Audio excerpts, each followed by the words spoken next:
Tunasema asante sana kwa our president Daktari William Ruto na yule mzee wetu the former prime minister, kwa sababu walikuja wakashikana mkono wakasema tutengeze serikali ya broad based.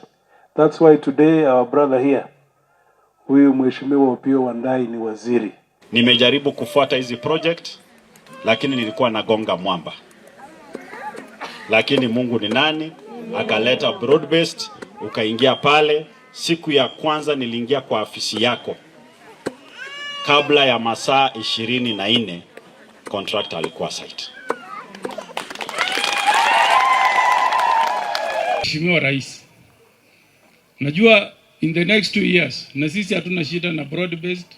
Broad based imetuletea stima na tunataka ulete mingi.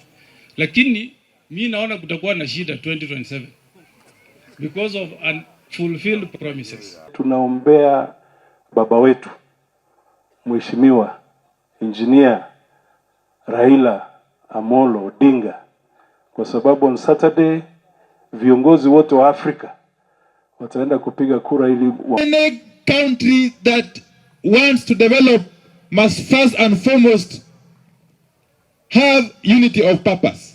Ndio sababu tunaendelea kushukuru Mheshimiwa Rais William Ruto pamoja na kiongozi Prime Minister Raila Amolo Odinga kwa kufungua ukurasa mpya kwa mambo ya uongozi katika nchi hii,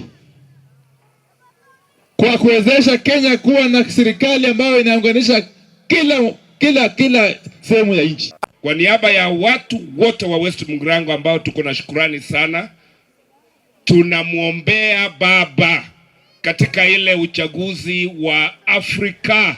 This is our prayer that Baba sweeps that thing and we go into dancing mode. So hii wiki watu wa Nyamira wote tunaweka magoti chini tuombee mzee apate nini? Kiti AU.